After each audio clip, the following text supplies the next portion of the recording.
Bonjour à tous et bienvenue dans ce nouvel épisode de la Minute du Vivant.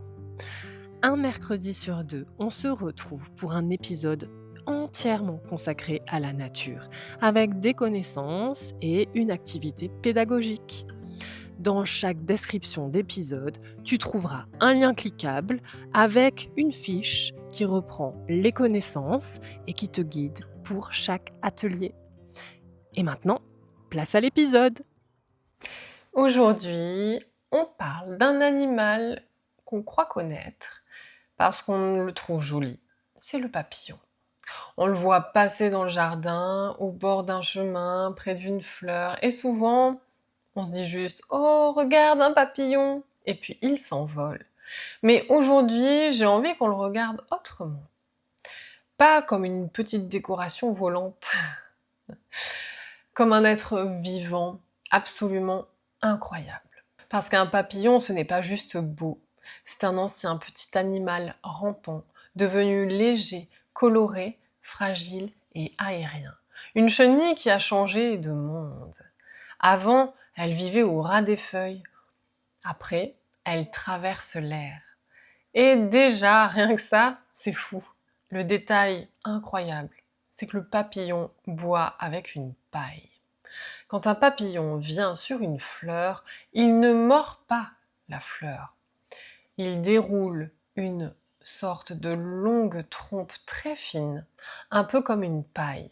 Cette trompe s'appelle un proboscis. Mais avec les enfants, tu peux clairement dire paille du papillon. Quand il ne l'utilise pas, elle s'enroule comme un petit ressort. Et quand il trouve du nectar, il la déroule pour boire. Donc la première mission, c'est d'observer si le papillon déroule sa paille. Tu vas pas toucher, tu ne captures pas, tu regardes seulement. On peut dire à l'enfant à ce moment-là, regarde bien sa tête. Est-ce que tu vois une petite trompe, une petite paille qui descend vers la fleur? Franchement, quand on arrive à le voir, c'est magique. Le deuxième détail incroyable, c'est que le papillon goûte avec ses pattes. Quand il se pose sur une fleur ou sur une feuille, ses pattes peuvent détecter des informations chimiques. Ça l'aide à savoir si c'est intéressant pour se nourrir ou parfois si c'est un bon endroit pour pondre. Alors, avec ton enfant, tu peux dire, imagine si tu devais goûter ta compote avec tes pieds. Normalement, ça marche et ça fait assez rire. Et après, ils le retiennent, ils retiennent l'information. La deuxième mission, c'est d'observer effectivement où le papillon pose ses pattes. Sur quelle fleur? Sur quelle feuille? Est-ce qu'il reste? Est-ce qu'il repart tout de suite? Et tu peux dire à ton enfant, peut-être qu'il est en train de vérifier avec ses pattes si cet endroit lui convient. Et là, le papillon devient presque un petit explorateur. Le troisième détail qui est incroyable, c'est que ses ailes sont couvertes d'écailles. Les ailes du papillon sont couvertes de toutes minuscules écailles. C'est pour ça que les papillons appartiennent au groupe des lépidoptères. Lépidoptère, ça veut dire aile à écailles. Alors attention, on ne touche pas les ailes d'un papillon parce qu'elles sont très fragiles et ces petites écailles peuvent s'abîmer. Tu peux amener l'enfant à observer. Tu vois les couleurs sur ses ailes? Ce sont comme des milliers de toutes petites tuiles microscopiques que l'on ne voit pas à l'œil. Un peu comme un toit minuscule ou une mosaïque vivante. Et là, si tu regardes un papillon avec cette image en tête, ce n'est plus juste une tache de couleur qui vole, c'est une œuvre d'art vivante. L'activité que je vais te proposer maintenant, c'est Mission Papillon. C'est une mission à faire dehors. Tu peux choisir un endroit avec des fleurs, un jardin, un chemin, une prairie, un massif de lavande, de trèfle, des ronces en fleurs, des fleurs sauvages.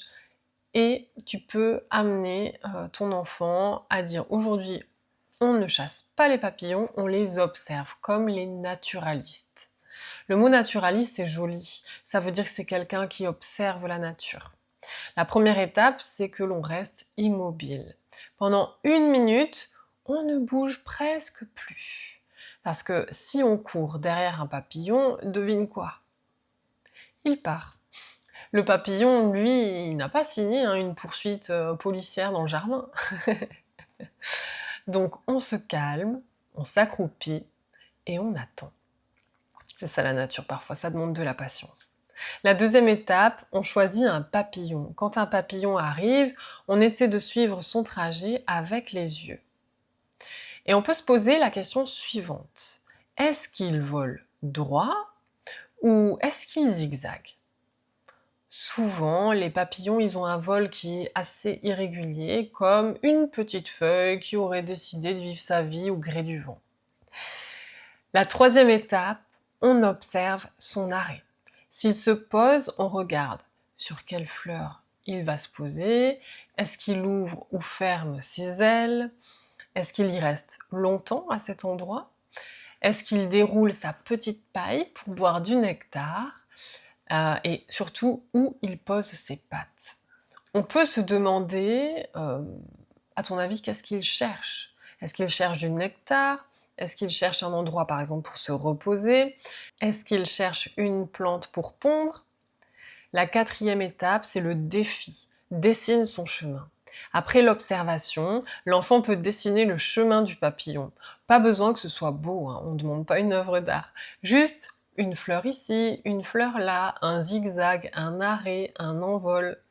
Et là, on se rend compte d'un truc. Le papillon ne vole pas au hasard, comme on le croit en fait. Il explore et il choisit. Donc j'aimerais finir l'activité en disant qu'un papillon, ce n'est pas juste joli. C'est une chenille qui a changé de vie, avec une paille pour boire, des pattes pour goûter et des ailes couvertes de minuscules écailles. Honnêtement, moi je trouve ça incroyable. Le lien avec l'épisode, eh bien, ce papillon, il nous raconte quelque chose. Il nous rappelle que changer, ce n'est pas simplement devenir plus beau. La métamorphose, ce n'est pas un relooking. Ce n'est pas avant chenille, après papillon, transformation réussie. Merci, au revoir. C'est beaucoup plus profond.